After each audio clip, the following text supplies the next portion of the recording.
On this hot sheet, I discuss the US zip codes with the highest demand, renter plans, and Americans who are bailing on home insurance. Today is Tuesday, August 29th, 2023. I am Byron Lazine, and the hot sheet starts now.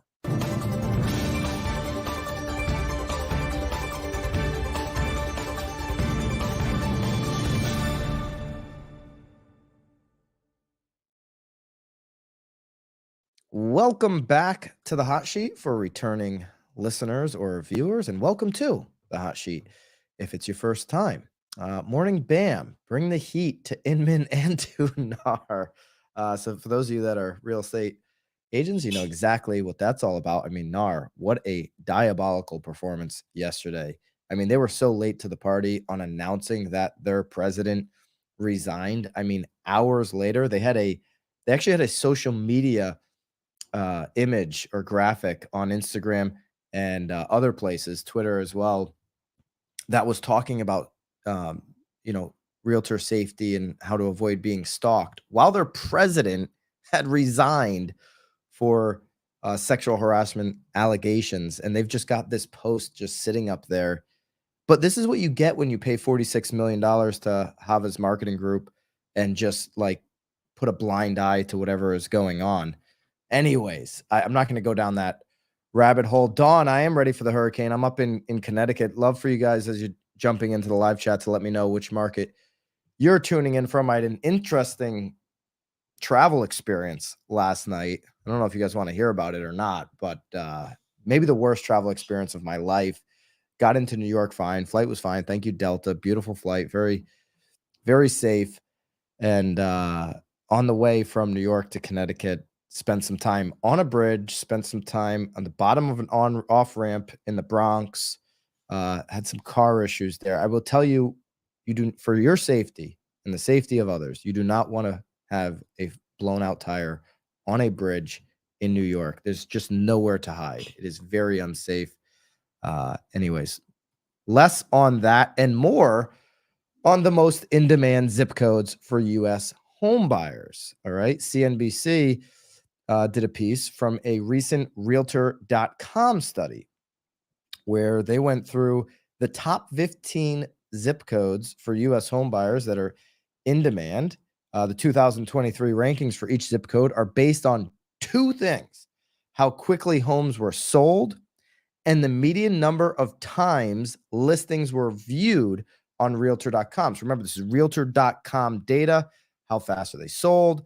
And then how many times are they viewed? It's divided by the median number of views a property receives for the US in general. So they've got this data. Now they've got syncing data because Homes.com did pass them, but they've got some data.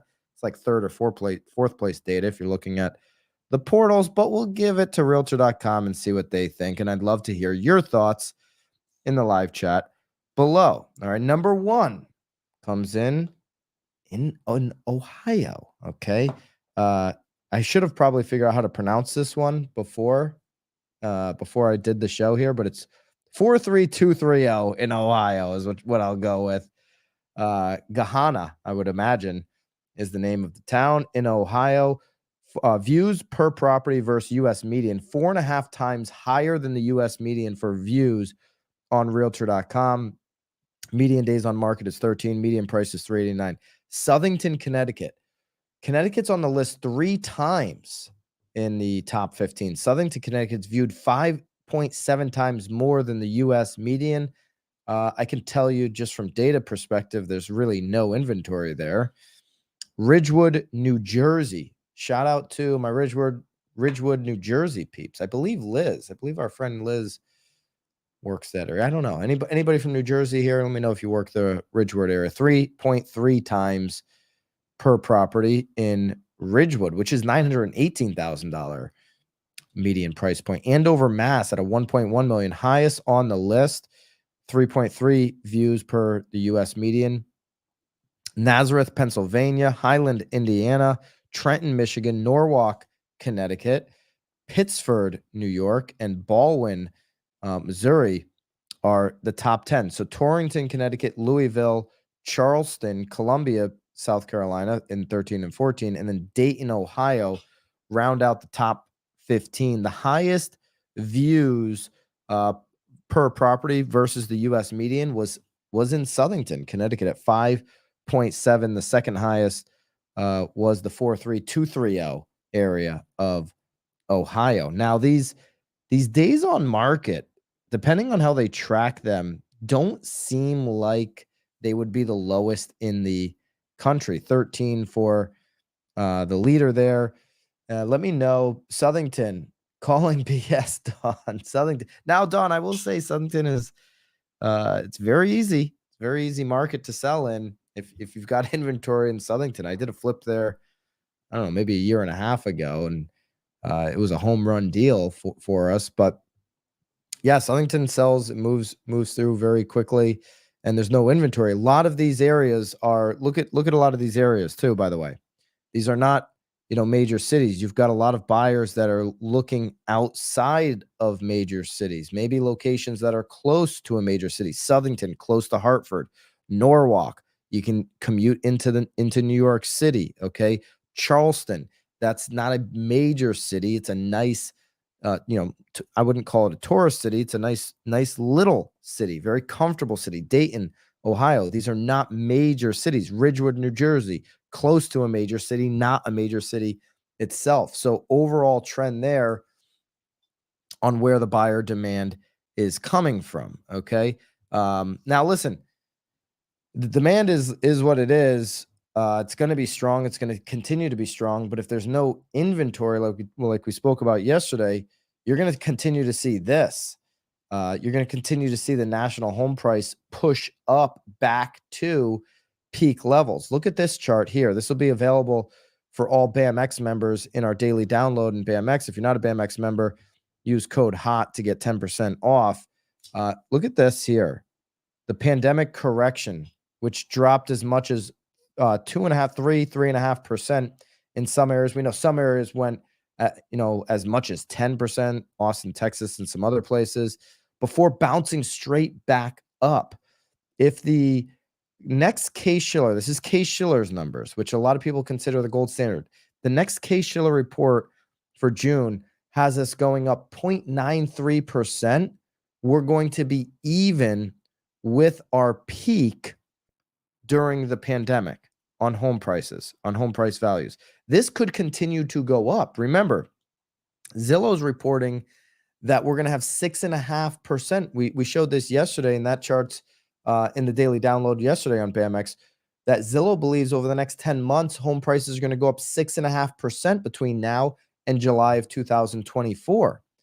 So now demand is not as high as it was last year for mortgage demand. I get that. But with the demand that we do have, as well as the limited inventory, you're going to continue to see those prices get pushed up. All it needs in June for Case-Shiller is a 0.93%. So just under 1% home price appreciation, which according to other reports, according to what Zillow's looking at for June and others, that's going to hit for Case-Shiller and will be at pandemic peak or above. Many are already reporting that report this data a little bit earlier. Many are already reporting that we're above pre-pandemic levels nationally. I would expect that to continue. And it's just making it harder for those who are searching for a home right now, specifically those who are financing with a mortgage. 78% of people are using a mortgage, even in this market. I know it might seem like anecdotally for you that a lot of people are using cash, and 42% of homeowners do not have a mortgage on their home. Steve and Jen, thanks for joining the show. I'd love for you to consider subscribing, by the way. We do this every single day, every Monday through Friday, 9:30, if the markets are open. So actually next Monday, Labor Day, I don't think the stock markets are open, so we won't be doing the show on that day.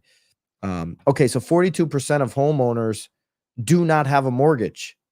That doesn't mean all of our buyers are shopping without one. In fact, 78% of buyers, according to NAR's Home Buyer and Sellers General Trends of 2023, 78% of buyers are financing. From 24 to 32, 94%. From 33 to 42, 93%. From 43 to 57, 85%. And those are likely to be the buyers in those age categories looking in those top 15 zips that are highest in demand. So they're competing against each other in high interest rate. These are the struggles that our buyers are going through. It's really important that we educate them on where prices are heading right now. Oh, well, I'm going to wait for this home price correction. Well, look at what the prices are doing right now. They're going straight up. And homebuyer, can you imagine that if rates do come down from 7.5% range down to, and Bobby, this isn't switching off for me. I don't know what's going on. If they do come down from 7.5% range down to 6.5%, like Mortgage Banker Association is projecting will happen before the end of the year, do you think there's going to be more demand or less for these properties? If you continue to get more demand, if mortgage rates go down and more demand, this number continues to push up in the future, not down. So I'm with Zillow that you could see kind of like I hate to use the word perfect storm. I just left Florida and I'm pulling for everybody in the Tampa area for, with what's coming here in the next couple of days. But there could be a perfect storm for prices to get pushed up if inventory stays where it is, if the job market stays strong, if the American homeowner stays strong. There will be more demand if rates come down, and you're going to see prices pop. Speaking of prices going up, this is getting more people to just say, I'm going to continue to rent. The majority of renters have no plans to purchase a home, according to Housing Wire. Okay. This is truly a report. Amongst continued upheaval in the housing market and a well-worn ideal called the American dream, surprisingly no longer include owning a home. A survey released Thursday found that a whopping 70% of non-homeowners have no plans to purchase a home within the next year, contributing to what real estate search engine Trulia is calling a crisis of confidence among U.S. home buyers. Okay, this is the problem when the the rules in place from the municipalities, from a lot of the counties that we're all sitting in, are incentivizing multifamily builds. We showed the chart yesterday. We have an increased inventory level of multifamily, and you're seeing rents come down in real time. Across the country, rents are coming down. The only person that doesn't realize this yet is Jerome Powell and the FOMC. Hopefully by September 25th and 26th on their next meeting, they do realize it because we've got enough real-time data. Rents are coming down. So if you're a renter, you're sitting there saying, well, geez, and 70% of them are saying this, I can get a better deal re-upping on my lease than I can going and buying a home. It might be more advantageous for them. So this is the psyche that renters have. It's our job to educate them on where prices are going, and it's just going to cost more the longer that they wait. Okay, this is also hedging against the inventory. This is the percentage of sellers who have switched from wanting to sell their home to listing it as a rental property due to higher mortgage rates. So nationally, 7% of sellers have said, yeah, I want to sell. Nope. Head fake. I'm going to go and rent the property. This will come back to bite some of these homeowners. This comes down to education, right? This is also Southern Cal. It's 11%. It's really hot to be a landlord. By the way, you can use code HOT to get 10% off of BAMX. If you're not a BAMX member, you get the most out of our content by doing that. This is a real hot thing in Southern Cal. I'm going to get an ADU. I'm going to become a landlord. This is where education's got to come in. Do you live within 30 minutes of the rental?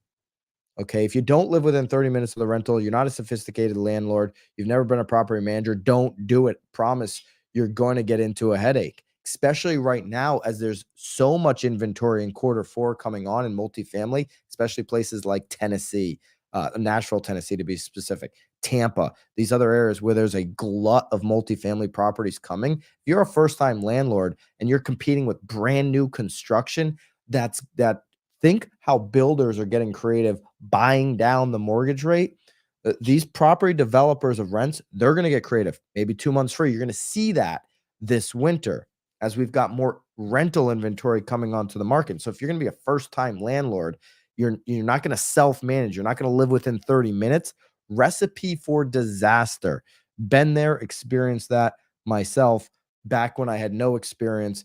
I was 19, 20, 21 years old, buying homes, renting them out, thinking it's easy, and I lived a half hour inside of that time frame. Regular working people that have never been a property manager, they're gonna, that chart where he says you kind of mess around, paraphrasing here, you mess around, you find out, you f around, you find out. That's what's gonna happen, unfortunately, to a lot of homeowners that decide, well, it's cool to be a landlord. It's cool to be a renter. 7% of sellers have switched from wanting to sell now to go and rent their property due to these higher mortgage rates. Our job, real estate professionals' jobs, whether you're an agent, a broker, an attorney, to educate these consumers, these homeowners, on what it takes to be a property manager. What is the actual margin that you're getting versus selling the property? I gave the advice to an agent here on the Connecticut team just recently. He's like, "Hey, I'm moving. I just bought another house. I'm going to be moving an hour, um, different part of the state. Should I keep the property?" Now, sophisticated dude in the real estate game knows his stuff inside and out. I said, "Tell me about your financial situation." He's got a low mortgage rate, so he's thinking, I could get X amount per month. "Tell me about your financial situation, meaning, are you Dave Ramsey in it? Do you have car payments on the cars? Do you, X, any credit card?" I said, "Dude, take the $250,000 equity, be living completely debt free in the new house, have maybe 125 in your pocket, go pick up a small condo within a 20-minute radius and rent that. But you got to sell the other house. The margin that you're getting on the monthly rent doesn't outweigh the upside of living Dave Ramsey style, like no debt, no car payment, no more, no credit card payment rather, and having cash to go and invest. The amount of money you can pick up quickly when you're a sales professional, when you're living like that, you're unstoppable. You've got everything happening and lined up ahead of you. And a lot of times that's going to be practical advice for your homeowners. Now, what's not practical? What's not practical at all is what the Wall Street Journal is reporting. Okay, Wall Street Journal in a piece yesterday says Americans are bailing on their home insurance. Now, I got to tell you, as someone who owns property in South Florida and in Connecticut, our South Florida property insurance and car insurance is going through the roof. And like, on my dumbest thoughts, I have said to my wife, like, "Hey, what would what would it be like if we just didn't have homeowners insurance? It would be like we are a couple of idiots." She said that's exactly what it would be like. So homeowners are increasingly foregoing home insurance, according to the Wall Street Journal, gambling that the likelihood of a disaster isn't high enough to justify the cost of a policy. The highest policies are in places like South Florida, where Adalia is starting to make way. Thoughts go out to everybody in that Tampa area. That's where it's heading right now. And I know it can change. Went through Ian last year. But Florida, very high cost. California, this is where these rising premiums are. This is where it's getting harder to get insurance.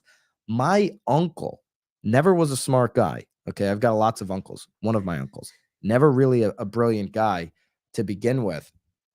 He lives in South Florida. Last year, 2 months before Ian hit, he got this great idea that he was going to save money, dropped his homeowner's insurance, had 10 feet of water and the roof got ripped off. Okay, not a great idea to cancel homeowners insurance on your most premium asset. Okay, some skipping insurance say they're doing so because they can no longer afford the rising premiums.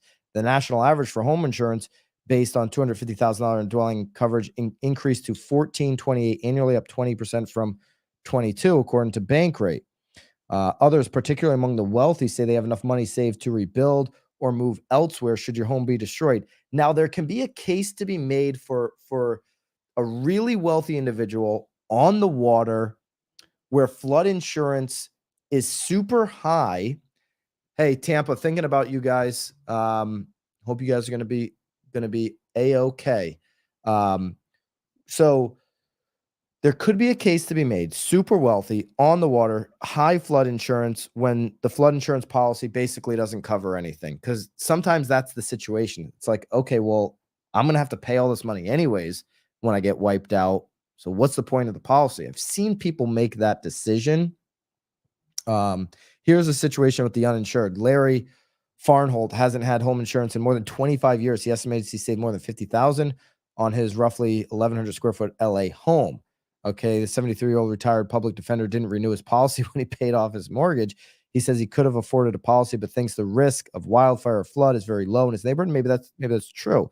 He has always had at least one dog to scare away unwanted visitors. Don't know what that has to do with. He has been burglarized more than. What does that have to do with anything?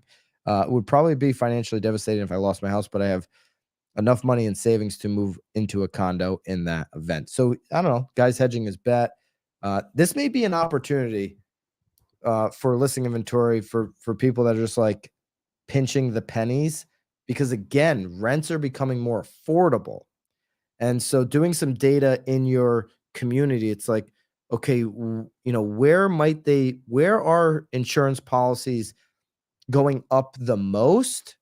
Could we untap some listing inventory there? It's our job to educate people, right? You don't want to go without homeowners insurance. Maybe they're going to make a decision to go into a rental for a couple of years, untap some inventory, which we know we all need in this market. All right. What else do we need in this market? We need a 10-year that is going to cooperate. Okay. We're down to 4.202. Not terrible. That's the active read right now. Yesterday, the 30-year fixed rate did drop down to 7.29. We'll take it. Take anything we can get at this point. Hopefully we get another drop today. Hopefully we get some more news to drop out of NAR too. I'm going to be doing a real word podcast that'll be up later today on the channel in detail. It'll be up at 2 p.m. It'll be up at right about 2 p.m. I know we're filming a little bit late, but it'll be up at 2 p.m. Real word pod. We're going in full detail on the NAR debacle. We deserve, if you're a realtor, we deserve better. You know what I'm saying there? We just, I don't know. We've had the wool pulled over our eyes for way too long. I mean, NAR handled the story about as poorly as you could. They tried to sweep it under the rug, of course, in July when they made the first accuser settle. Now you've got New York Times exposing them, 29 more settlements. If you don't know what I'm talking about the NAR president, 29 accusations of sexual harassment, resigned yesterday only because of the New York Times expose. We're going to be going into full detail on the Real Word pod. It's absolutely just despicable. If you look at their social media, that's about as despicable as it gets, and what they're paying these people to be complete idiots is a whole nother story. So I'm going to go into that.